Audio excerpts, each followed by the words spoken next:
ओम श्री परमात्मने नमः। श्रीमद् भगवद गीता चतुर्दशो अध्याय गुणत्रय विभाग योग है। श्री भगवान उवाच परम भूय प्रवक्ष्यामि ज्ञानानां ज्ञानमुत्तमं यज्ञत्वा मुनिया सर्वे परां सिद्धिमितो गता। इदं ज्ञानमुपाश्रित्य मम साधर्म्यमागता सर्गेऽपि नोपजायन्ते प्रलये न व्यथन्ति च। श्री भगवान ने कहा, अब मैं तुमसे उस ज्ञान का वर्णन करूंगा जो संपूर्ण ज्ञानों में श्रेष्ठ है और जिसे जानकर बहुत से मननशील जिज्ञासु इस लोक में परम सिद्धि को प्राप्त कर मृत्यु के बाद मोक्ष को प्राप्त हुए हैं। इस तत्व ज्ञान का आश्रय लेकर मेरे स्वरूप को प्राप्त हुए योगी साधक सृष्टि होने पर उत्पन्न नहीं होते और प्रलय अवस्था में दुखित नहीं होते। मम यो निर्महद ब्रह्मो तस्मिन् गर्भम दधाम्यहम् संभवः सर्वभूतानां ततो भवति भारत। सर्वयोनिषु कौन्तेय मूर्तयः संभवन्ति या तासां ब्रह्ममेद्यो निरहं बीज प्रदय पिता। अर्जुन, मेरी जो ब्रह्मरूपिणी माया या प्रकृति है वह योनि या गर्भाधान का स्थान है और मैं उसमें चैतन्य रूप बीज की स्थापना करता हूँ। इस प्रकार इसके द्वारा ही इन सब भूत प्राणियों की उत्पत्ति होती है। कौन्तेय, संपूर्ण योनियों में जितने भी शरीर हैं उनकी ये महद ब्रह्म यानी मेरी प्रकृति तो योनि या उत्पत्ति स्थान है और मैं बीज प्रदान करने वाला पिता हूँ। मेरी इस प्रकृति को महद ब्रह्म कहते हैं। क्यों?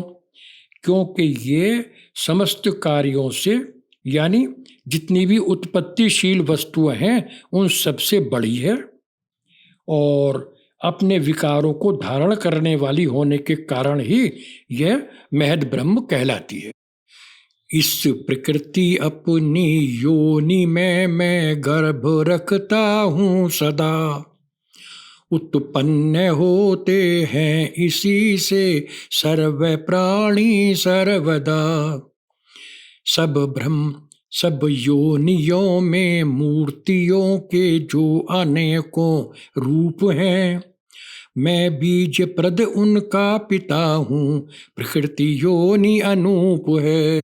सत्वं रजस तमा इति गुणा प्रकृति संभवा, निबध्नन्ति महाबाहु देहे देहिनमव्ययम्। महाबाहु, प्रकृति के सत्व, रज और तम ये तीन गुण इस अविनाशी जीव को देह में बांधे रखते हैं अर्थात उसे अपने वश में किए रखते हैं।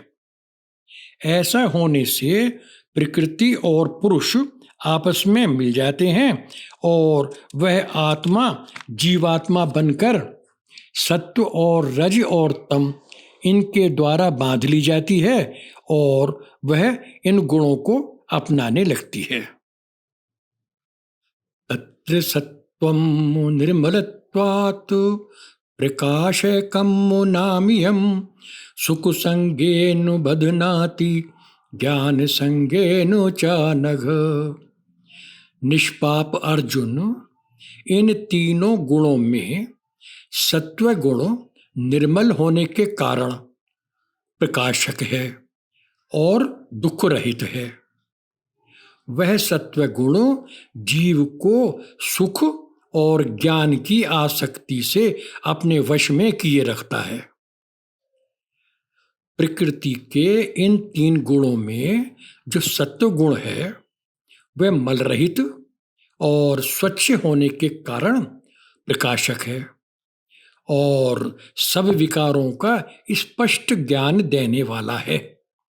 लेकिन वह भी गुण होने के कारण सुख और ज्ञान की आसक्ति देकर साधक को बंधन में डाल देता है। सत्वगुण क्या है? इन तीनों गुणों में सत्वगुण निर्मल और स्वच्छ होने के कारण चैतन्य का प्रकाशक है और तमोगुण के किए हुए चैतन्य के आवरण को हटाने वाला है, क्योंकि वह चेतन ब्रह्म के प्रतिबिंब को ग्रहण करने में समर्थ है। रजोगुण और तमोगुण नहीं है।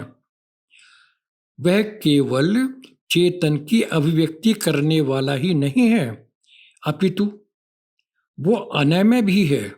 अनमय यानी दुख रहित भी है। लेकिन वह भी इस पुरुष को सुख के संग से और ज्ञान के संग से बांधे रखता है अपने में। यहाँ सुख और ज्ञान शब्द से उनकी अभिव्यक्ति करने वाले अंतःकरण के परिणामों को कहा गया है। और देखिए, सत्व गुण निर्मल यानी मल रहित है। इसमें रजोगुण या तमोगुण की भांति मलिनता नहीं है। वह स्वच्छ है, इसलिए प्रकाश करने वाला है। जिस प्रकार प्रकाश में वस्तुएं स्पष्ट दिखती हैं, ऐसे ही सत्वगुण की अधिकता होने से रजोगुण और तमोगुण की जो प्रवृत्तियां हैं वो साधक को स्पष्ट दिखने लगती हैं। सत्वगुण रज और तम की अपेक्षा विकार रहित भी है, पर प्रकृति का गुण होने के कारण सर्वथा विकार रहित भी नहीं है। विकार रहित तो केवल परमात्मा ही है जो गुणातीत है। जब अंतःकरण में सात्विक प्रवृत्ति होती है तब कोई विकार नहीं होता, तब एक सुख और शांति मिलती है। कभी जब वह सुख और शांति नहीं मिलती तब दुख होता है। ये सुख, शांति, निर्विकारिता, अच्छा लगना, अच्छा ना लगना, यही सत्व गुण की सुख में आसक्ति है। गुण का साफ साफ ज्ञान होने पर हमारी वृत्तियों का स्पष्ट ज्ञान हमको होने लगता है।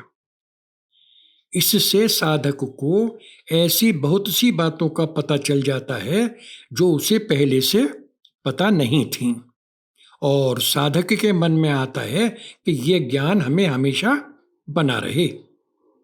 ये ज्ञान में आसक्ति है, यानी मेरा ये ज्ञान बना रहे। मैं दूसरों की अपेक्षा अधिक जानता हूँ। ये जो मन में भाव है ज्ञानी के, यह भी बांधने वाला है। अब रजोगुण और तमोगुण को भी देखिए। रजो रागात्मकं विद्धि तृष्णा संग समुद्भवम् तन्निबध्नाति कौन्तेय कर्म संगेन देहिनम् तमस्त्व ज्ञानजं विद्धि मोहनं सर्वदेहिनां प्रमादालस्य निद्राभिस्तन्निबध्नाति भारत। राग स्वरूप जो ये रजोगुण है, इसको अर्जुन तुम तृष्णा और आसक्ति से उत्पन्न हुआ समझो।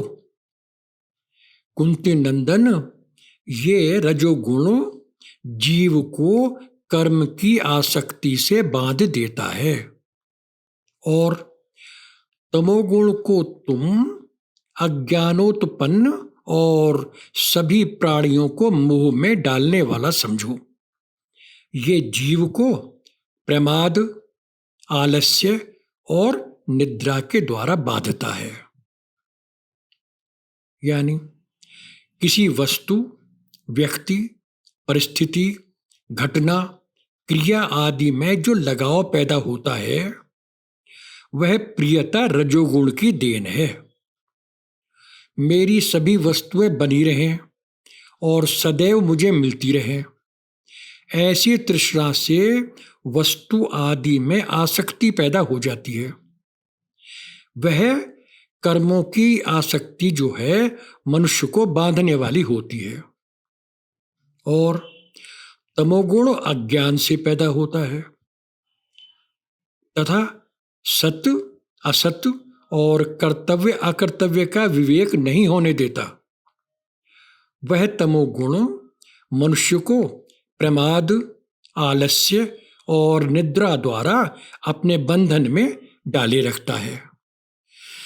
सत्वं सुखे संजयति रजः कर्मणि भारत, ज्ञानमावृत्य तु तमः प्रमादे संजयत्युत। रजस तमस चाभिभूय सत्वं भवति भारत, रजः सत्वं तमश्चैव तमः सत्वं रजस तथा।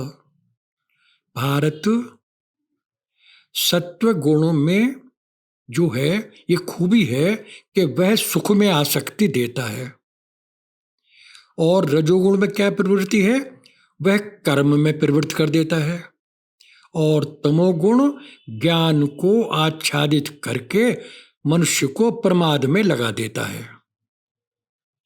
अर्जुन, रजोगुण और तमोगुण को दबाकर सत्वगुण बढ़ता है और सत्व और तम को दबाकर रजोगुण बढ़ता है, और इसी तरह से सत्व और रजोगुण को दबा करके तमोगुण बढ़ा करता है।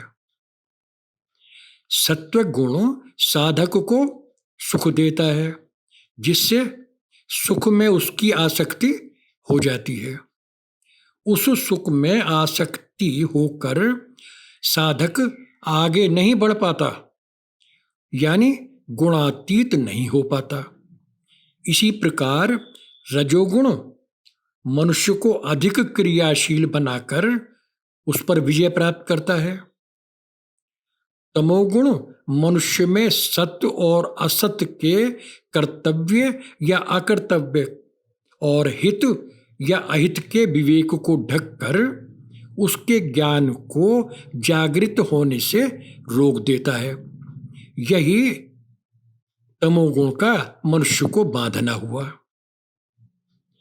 रजोगुण की लोभ प्रवृत्ति, कर्मों का आरंभ, अशांति, स्पृहा, सांसारिक भोग, और तमोगुण की प्रमाद, आलस्य, तंद्रा, इन प्रवृत्तियों को दबाकर सत्वगुण बढ़ता है। सत्वगुण की ज्ञान, प्रकाश, वैराग्य, उदारता आदि वृत्तियों को, और तमोगुण की प्रमाद, आलस्य और तंद्रा आदि को दबा करके रजोगुण अपनी वृद्धि करता है। इसी प्रकार सत्वगुण और रजोगुण की प्रवृत्तियों को दबा करके तमोगुण अपना विस्तार करता है। अर्जुन, जब रज और तम बहुत कम होते हैं और सत्वगुण अधिक बढ़ा हुआ होता है, तब वह प्राणी कहता है कि मैं सुखी हूं। जब सत्व और रज ये कम हो जाते हैं और तम बढ़ जाता है, तब मनुष्य प्रमाद, आलस्य, मोह और अज्ञान में बढ़ जाता है। इसी प्रकार जब सत्व और तम को पीछे ढकेल कर रजोगुण की शक्ति बढ़ जाती है, तब उस समय जीवात्मा को कर्मों के अलावा और कुछ अच्छा लगता नहीं। सर्वद्वारेषु देहेस्मिन् प्रकाश उपजायते ज्ञानम यदा तदा विद्यात् विविरिद्धम सत्वमित्युतो। लोभ है प्रवृत्तिरारंभ कर्मणाम शमः स्पृहा रजस्येतानि जायन्ते विविरिद्धे भरतर्षभ। अप्रकाशो अप्रवृत्तिश्च प्रमादो मोह एव च तमस्येतानि जायन्ते विविरिद्धे कुरु नंदन। अर्जुन, जिस समय इस शरीर की समस्त इंद्रियों में प्रकाश और ज्ञान की वृद्धि हो, तब समझना चाहिए कि सत्व गुण इस समय बढ़ रहा है। और जब रजोगुण की वृद्धि होती है तब मनुष्य के अंदर लोभ, कार्यों में प्रवृत्ति, नए कार्यों का आरंभ, अशांति और कामना की उत्पत्ति होती है। और इसी तरह से कुंती पुत्र, जब मनुष्य में तमोगुण बढ़ता है तब उसकी बुद्धि में अप्रकाश, आलस्य, प्रमाद और मोह बढ़ जाते हैं। सत्वगुण के बढ़ने से संपूर्ण इंद्रियों में निर्मलता, स्वच्छता, हल्कापन और प्रकाश होता है और अंतःकरण और बहिकरण दोनों के द्वारा विषय का ठीक ठीक चिंतन होता है। लोभ कहते हैं निर्वाह के साधन प्राप्त होने पर भी उनको अधिक बढ़ाने की इच्छा का नाम लोभ है। प्रवृत्ति कर्मणाम प्रारंभ है। कार्य मात्र में लग जाने का नाम है प्रवृत्ति। भोग और संग्रह के उद्देश्य से नए कामों को शुरू करना कर्मों का आरंभ है। अशम कहते हैं अंतःकरण में अशांति को, हलचल को, और स्पृहा कहते हैं इच्छा या प्रवाह। ये रजोगुण की वृद्धि के लक्षण हैं। इसके अलावा अप्रकाश, इंद्रिय और अंतःकरण में समझने की शक्ति का अभाव। अप्रवृत्ति, आलस्य, किसी काम को करने का मन ना होना, बेकार में आलसी की तरह से पड़े रहना। प्रमाद, करने योग्य काम ना करना और करने ना योग्य कामों को करना। मोह, अंतःकरण में विवेक विरोधी भावों का पैदा होना मोह है। ये विकार सबके सब पैदा होते हैं कब? जब मनुष्य के अंदर तमोगुण बढ़ा हुआ होता है। यदा सत्वे प्रवृद्धे तु प्रलयम याति देहभृत तदोत्तम विदान लोकान मलान प्रतिपद्यते। रजसी प्रलयम गत्वा कर्म संगीषु जायते तथा प्रलीनस तमसि मूल योनिषु जायते। जब देहधारी मनुष्य सत्वगुण की वृद्धि के समय मृत्यु को प्राप्त होता है तब वह श्रेष्ठ पुरुषों के यानी उत्तम आचरण करने वालों के निर्मल लोकों को प्राप्त करता है। और रजोगुण की वृद्धि होते समय यदि मनुष्य की मृत्यु होती है तब वह कर्मासक्त पुरुषों के परिवार में जन्म लेता है। और उसी तरह से तमोगुण की वृद्धि होने के समय मरने वाला व्यक्ति मूढ़ योनियों में जन्म लेता है। सत्व गुण के कार्य स्वच्छता, निर्मलता और प्रकाश जब बढ़े हुए होते हैं उस समय यदि मनुष्य देह छोड़ता है तब वह शुभ कर्म करने वालों के निर्मल लोकों में जाता है। और यदि मृत्यु के समय मनुष्य में रजोगुण की वृद्धि दिखलाई दे यानी उसमें लोभ, प्रवृत्ति, अशांति और स्पृहा की प्रवृत्तियां बढ़ी हुई हों तब वह आदमी और वो साधक यानी वो मृतात्मा कर्म करने में आसक्ति रखने वाले मनुष्यों में जन्म लेता है। और इसी तरह से अर्जुन, तमोगुण की वृद्धि होने पर यदि मृत्यु हो जाती है तब वह मूढ़ योनियों अर्थात पशु पक्षी कीट पतंग और वृक्ष आदि के रूप में जन्म लेता है।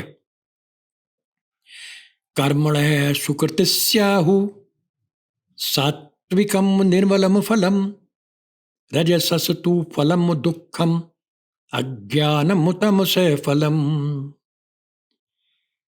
सुकृत कर्मों का यानी पुण्य कर्मों का यानी अच्छे कर्मों का फल सात्विक और निर्मल होता है। रजोगुण का फल दुख होता है और तमोगुण का फल अज्ञान अर्थात हित अनहित का ज्ञान न होना या विस्मृति होता है।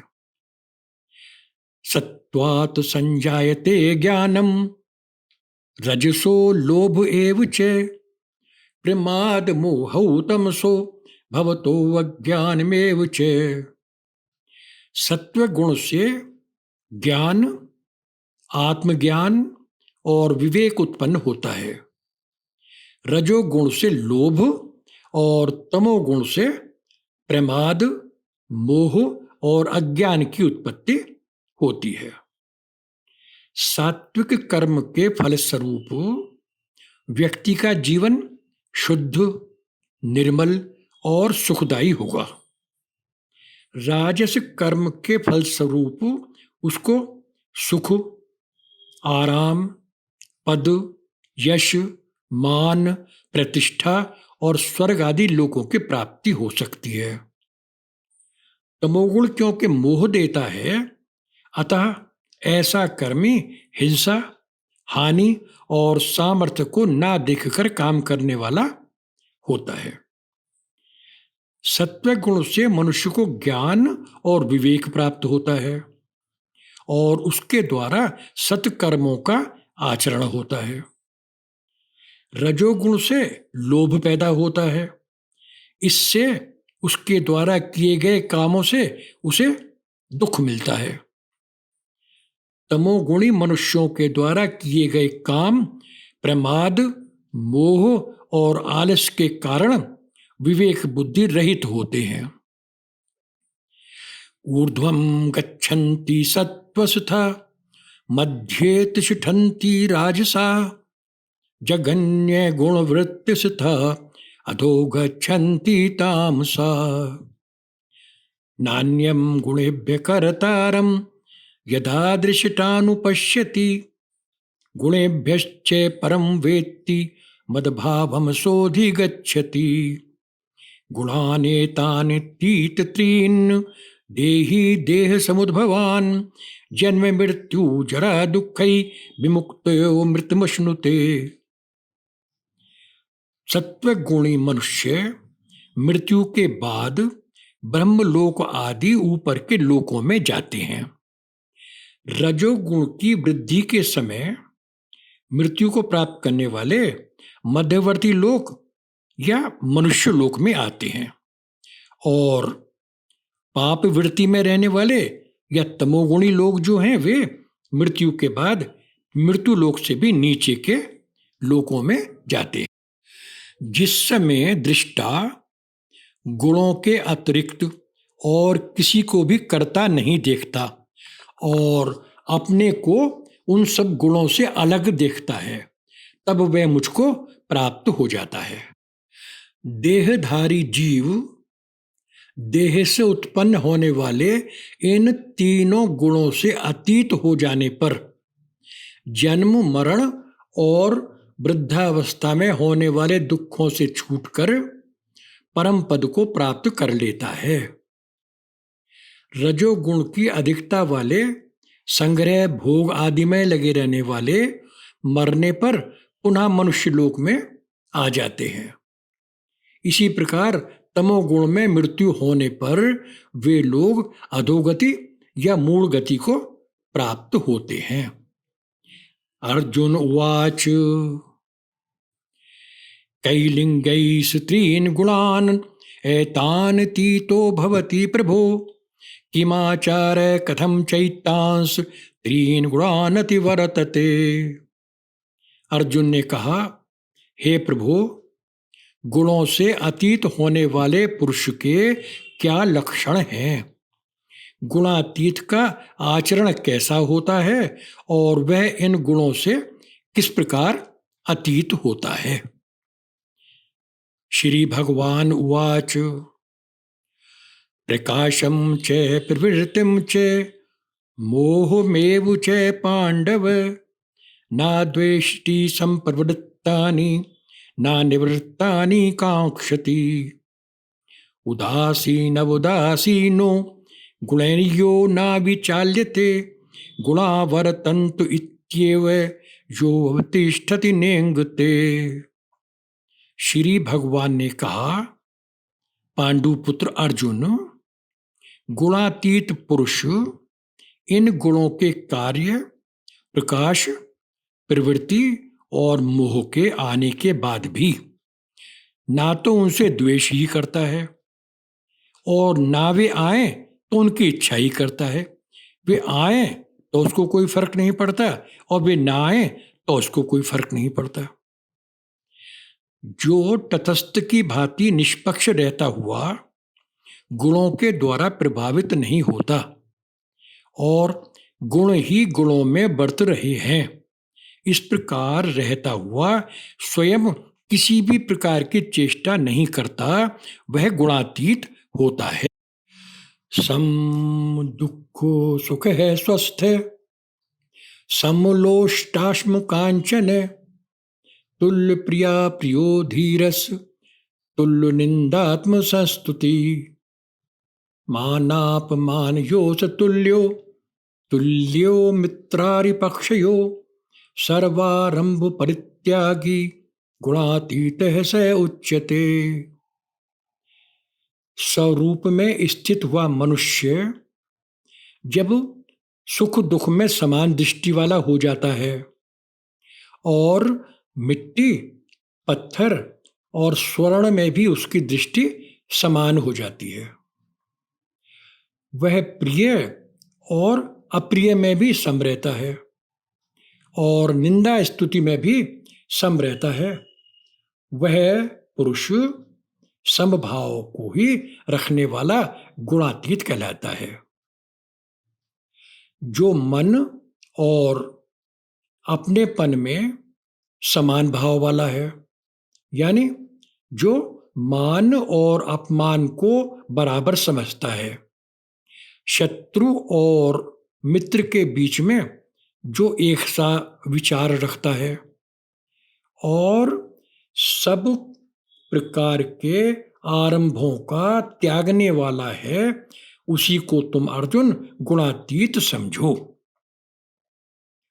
माम च यो अभिचारेण भक्ति योगेन सेवते सा गुणान् समतीत्यैत्यान् ब्रह्म भूयाय कल्पते।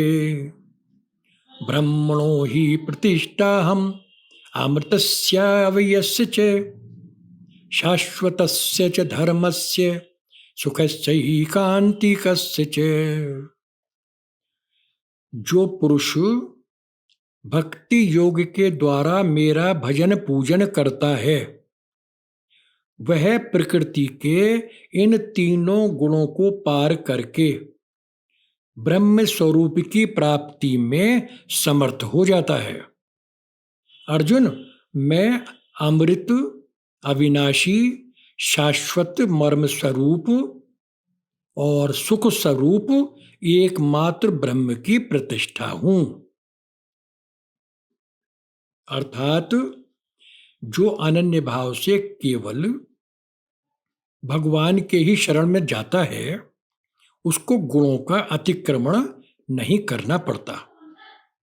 भगवान की कृपा से उसके द्वारा अपने आप ही गुणों का अतिक्रमण हो जाता है और वो स्वयं ही ब्रह्म प्राप्ति का अधिकारी हो जाता है। भगवान कहते हैं, अर्जुन, मैं ब्रह्म की प्रतिष्ठा हूं, यानी आश्रय हूं। अर्थात मैं और ब्रह्म एक ही हैं, दो नहीं हैं। जैसे काष्ठ में रहने वाली अग्नि निराकार और रगड़ से उत्पन्न होने वाली अग्नि प्रकट होकर साकार हो जाती है, उसी प्रकार ब्रह्म का प्रकट स्वरूप मैं हूं। मेरा ही अधिष्ठान अविनाशी अमृत है। अर्थात अविनाशी अमृत और मैं, ये भी दो नहीं है। शाश्वत धर्म का आधार भी मैं हूं। अर्थात मैं और सनातन धर्म भी मेरा ही स्वरूप है। अर्थात हम दोनों भी एक हैं। इसके अतिरिक्त ऐकांतिक सुख का आधार मैं हूं और मेरा आधार एकांतिक सुख यानी अक्षय सुख है। श्रीधर स्वामी कहते हैं अपनी व्याख्या में कि भगवान कहते हैं मैं ब्रह्म की प्रतिमा हूं, अर्थात घनीभूत ब्रह्म हूं। जैसे सूर्यमंडल घनीभूत प्रकाश है, उसी प्रकार मैं घनीभूत प्रकाश हूं ब्रह्म का। नित्य मुक्त होने के कारण नित्य अमृत अर्थात मोक्ष की प्रतिष्ठा हूं। आनंद स्वरूप होने के कारण मैं एकांतिक अर्थात अखंडित सुख की प्रतिष्ठा हूं। अर्थात अव्यय अमृत में और मैं ही ब्रह्म स्वरूप महान हूं। मैं ही सनातन धर्म और अपार मोद निधान हूं। इसके अतिरिक्त भगवान ने अर्जुन को गुणातीत के 14 लक्षण अंत में एक बार पुनः बतलाए हैं। हम भी इस पाठ को समाप्त करने से पहले उन लक्षणों को देखते हैं। वो बताते हैं, जो तीनों गुणों के कार्य, प्रकाश, प्रवृत्ति और मोह से उदासीन रहता है, जो साक्षी की भांति रहकर गुणों के द्वारा विचलित नहीं होता, जो गुण ही गुणों में बरत रहे हैं ऐसा समझकर अपनी अनन्य स्थिति में अचल रहता है, जो सुख और दुख को समान समझता है, जो स्वरूप में हमेशा स्थित रहता है, जो मिट्टी, पत्थर और सोने में समान भाव रखने वाला है, जो प्रिय और अप्रिय दोनों को एक सा समझता है, जो किसी भी अवस्था में अधीर नहीं होता, जो अपनी निंदा और स्तुति को समान समझता है, जो मान और अपमान को समाज समझता है, जो मान और अपमान को समान समझता है, जो शत्रु और मित्र में भेदभाव नहीं करता, जो सभी कार्यों के आरंभ में कर्तापन के अभिमान से रहित रहता है, जो अनन्य भक्ति से परमात्मा का सदा सेवन करता है, सदा पूजन करता है, उपासना करता है। वह गुणों की सीमाओं को लांघकर अर्जुन ब्रह्म में स्थित हो जाता है। अर्जुन अव्यय अमृत में और मैं ही ब्रह्म स्वरूप महान हूं, मैं ही सनातन धर्म और अपार मोद निधान हूं। तू इस बात को मुझसे दोबारा सुनकर इस पर आचरण कर। ब्रह्मणो ही प्रतिष्ठा हम।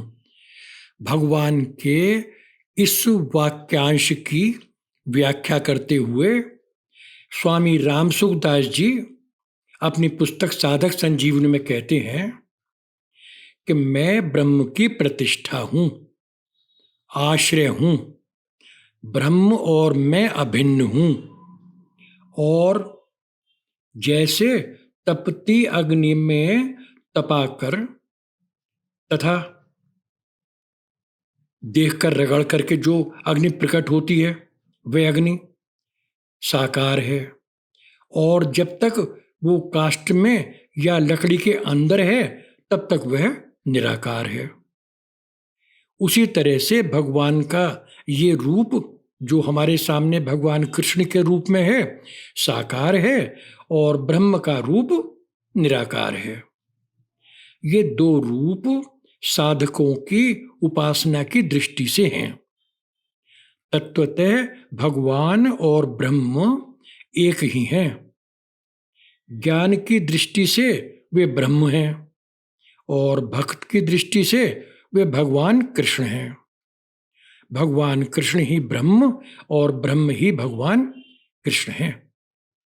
भगवान कहते हैं कि अविनाशी अमृत का अधिष्ठान मैं ही हूँ और मेरा ही अधिष्ठान अविनाशी अमृत है। अविनाशी अमृत और मैं दो नहीं एक ही हैं। और अर्जुन, सनातन धर्म का आधार मैं हूँ और मेरा आधार सनातन धर्म है। सनातन धर्म मेरा ही स्वरूप है और तत्व से तो देखें तो मुझसे वो बिल्कुल अलग नहीं है। अर्जुन, यही सोचकर तू मेरे में मन लगा। कहते हैं कि ब्रह्म की यानी परमात्मा की, अमृत रूपी मोक्ष की और अव्यय यानी सर्वथा अनुच्छेद्य की प्रतिष्ठा, क्योंकि मैं ही हूँ, मेरे में ही मोक्ष का पर्यवसान होता है, यानी मेरी प्राप्ति ही मोक्ष है। इसलिए अर्जुन, शाश्वत शांति के लिए, मोक्ष के लिए और किसी भी प्रकार के फल की प्राप्ति के लिए, अपने धर्म की रक्षा के लिए मैं ही उसका देखने वाला हूँ। अतः तू मेरी ही पूजा कर, मेरे में ही अपना मन रख और मेरे ही बारे में सोच। इससे तुझे इस लोक में शांति और विजय प्राप्त होगी और अंत में मोक्ष की प्राप्ति हो जाएगी। ओम श्रीमद्भगवद्गीता सूपनिषत्सु ब्रह्म विद्यायां योग शास्त्रे श्री कृष्णार्जुन संवादे गुणत्रय विभाग योग है। इस प्रकार अपने भगवद गीता शोध ग्रंथ कन्हैया गीता के आधार पर लिखित और संशोधित श्रीमद् भगवद गीता के इस 14 अध्याय गुणत्रय विभाग योग के ऑडियो और वीडियो रूपांतर को स्वयं डॉक्टर मूलचंद दालव द्वारा प्रस्तुत किया गया। ओम हरि ओम तत्सत, हरि ओम तत्सत, हरि ओम तत्सत। मोबाइल 7906504518।